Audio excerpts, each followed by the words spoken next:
गुरुर्ब्रह्मा गुरुर्विष्णु गुरुर्देवो महेश्वरः गुरुर्साक्षात् परब्रह्म तस्मै श्रीगुरुवे नमः।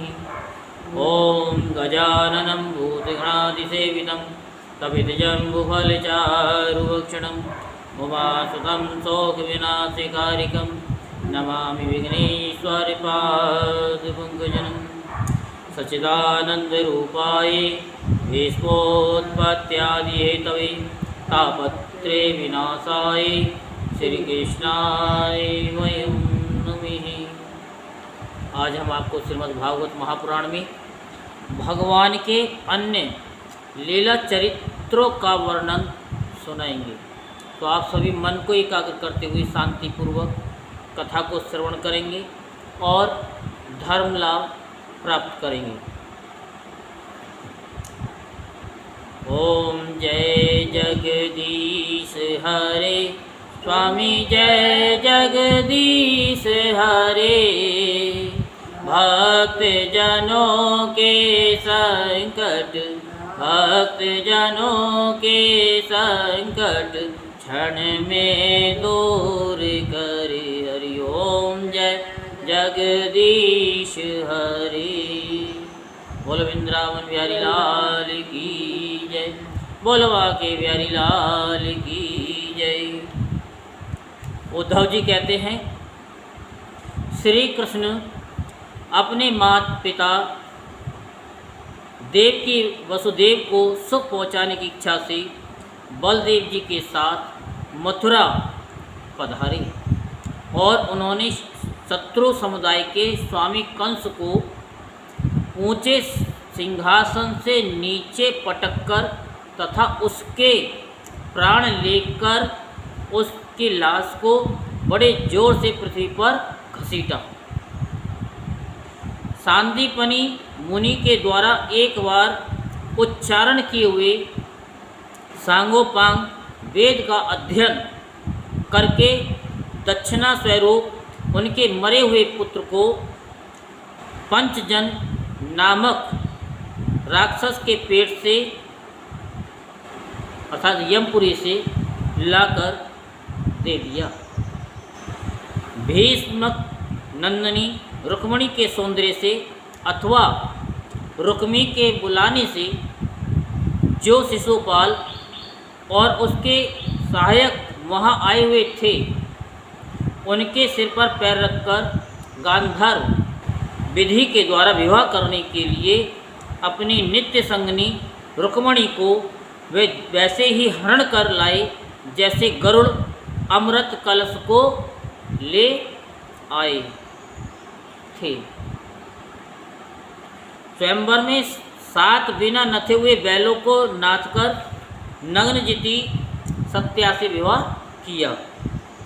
इस प्रकार मान भंग हो जाने पर मूर्ख राजाओं ने शस्त्र उठाकर राजकुमारी को छीनना चाहा। तब भगवान श्री कृष्ण ने स्वयं बिना घायल हुए अपने शस्त्रों से उन्हें मार डाला।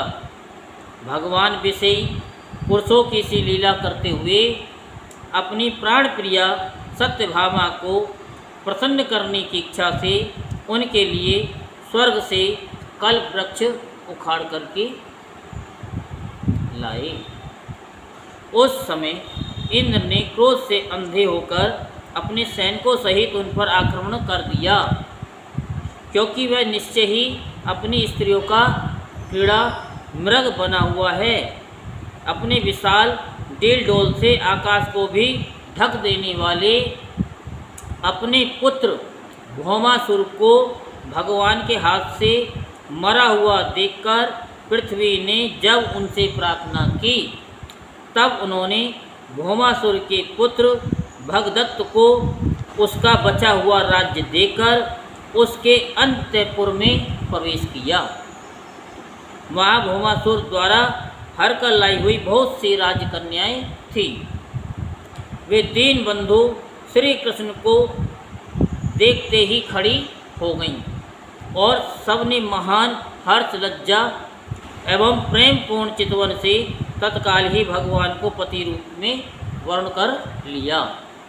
तब भगवान ने अपनी निज शक्ति योग माया से उन ललनाओं के अनुरूप उतने ही रूप धारण कर उन सब का अलग अलग महलों में एक ही मूर्त में विधिवत पाणी ग्रहण किया।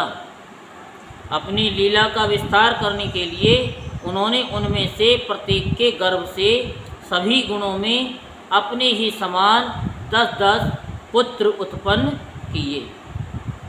जब काल्यवन, जरासंध और साल्व आदि ने अपनी सेनाओं से मथुरा और द्वारकापुरी को घेरा था, तब भगवान ने निज जनों को अपनी अलौकिक शक्ति देकर उन्हें स्वयं मरवाया था। संबर, द्विध, बाणासुर, मुर, बलवल तथा दंतवक्त्र आदि अन्य योद्धाओं में से भी किसी को उन्होंने स्वयं मारा था और किसी को दूसरों से मरवाया। इसके बाद उन्होंने अपने भाई धृतराष्ट्र और पांडु के पुत्रों का पक्ष लेकर आए हुए राजाओं का भी संहार किया, जिनके सेना सहित कुरुक्षेत्र में पहुंचने पर पृथ्वी डगमगाने लगी थी।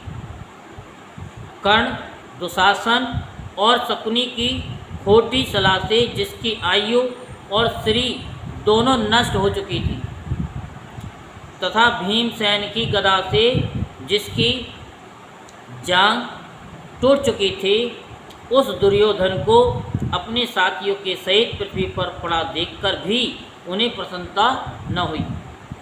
वे सोचने लगे, यदि द्रोण, भीष्म, अर्जुन और भीमसेन के द्वारा इस 18 अक्षौणी सेना का विपुल संहार हो भी गया तो इससे पृथ्वी का कितना भार हल्का हुआ। अभी तो मेरे अंशरूप प्रद्युम्न आदि के बल से बड़े हुए यादवों का दुसह दल बना हुआ ही है। जब ये मधुपान से मतवाले हो लाल लाल आंखें करके आपस में लड़ने लगे, तब उससे ही इसका नाश होगा। इसके सिवा और कोई उपाय नहीं है। असल में मेरे संकल्प करने पर ये स्वयं ही अंतर्ध्यान हो जाएंगे। इस तरह सोचकर भगवान ने युधिष्ठिर को अपनी पैतृक राज्य गद्दी पर बैठाया और अपने सभी सगे संबंधियों को सत्पुरुषों का मार्ग दिखाकर आनंदित किया। उत्तरा के उदर में जो अभिमन्यु ने पूर्व वंश का बीज स्थापित किया था, वह भी अश्वत्थामा के ब्रह्मास्त्र से नष्टता हो ही चुका था, किंतु भगवान ने उसे बचा लिया। उन्होंने धर्म राज युधिष्ठिर से 3 अश्वमेध यज्ञ करवाए और वे भी श्री कृष्ण के अनुगामी होकर अपने छोटे भाइयों की सहायता से पृथ्वी की रक्षा करते हुए बड़े आनंद से रहने लगी। विश्वात्मा श्री भगवान ने भी द्वारकापुरी में रहकर लोक और वेद की मर्यादा का पालन करते हुए सब प्रकार के भोग भोगे, किंतु सांख्य योग की स्थापना करने के लिए उनमें कभी आसक्त नहीं हुई। मधुर मुस्कान, सने में ही चितवन, सुधा में वाणी, निर्मल चरित्र तथा समस्त शोभा और सुंदरता के निवास अपने श्री विग्रह से लोक परलोक और विशेषता यादवों को आनंदित किया तथा रात्रि में अपनी प्रियाओं के साथ क्षणिक अनुराग युक्त होकर समयोचित विहार किया और इस प्रकार उन्हें भी सुख दिया। इस तरह बहुत वर्षों तक विहार करते करते उन्हें गृहस्थ आश्रम संबंधी भोग सामग्रियों से वैराग्य हो गया। ये भोग सामग्रियां ईश्वर के अधीन हैं और जीव भी उन्हीं के अधीन हैं। जब योगेश्वर भगवान श्री कृष्ण को ही उनसे वैराग्य हो गया, तब भक्ति योग के द्वारा उनका अनुगमन करने वाला भक्त भगत तो उन पर विश्वास ही कैसे करेगा। एक बार द्वारकापुरी में खेलते हुए यदुवंशी और भोजवंशी बालकों ने खेल खेल में ही कुछ मुनीश्वरों को चिढ़ा दिया। तब यादव कुल का नाश ही भगवान को अभिष्ट है, ये समझकर उन ऋषियों ने बालकों को शाप दे दिया। इसके कुछ ही महीने बाद भाविवश वृषणी, भोज और अंधक वंशी यादव बड़े हर्ष से रथों पर चढ़कर प्रवास क्षेत्र को गए। वहाँ स्नान करके उन्होंने उस तीर्थ के जल से पितृदेवता और ऋषियों का तर्पण किया तथा ब्राह्मणों को श्रेष्ठ गौएं दी। उन्होंने सोना, चांदी, सैया, वस्त्र, मृगचर्म, कंबल, पालकी, रथ, हाथी, कन्याएं और ऐसी भूमि जिससे जीविका चल सके तथा नाना प्रकार के सरस अन्न भी भगवत दर्पण करके ब्राह्मणों को दिए। इसके पश्चात गौ और ब्राह्मणों के लिए ही प्राण धारण करने वाले उन वीरों ने पृथ्वी पर सिर टेककर उन्हें प्रणाम किया। बोल वृंदावन बिहारी लाल की जय, बोल बांके बिहारी लाल की जय। जय जय श्री राधेश्याम, जय जय श्री राधेश्याम, जय जय श्री राधेश्याम।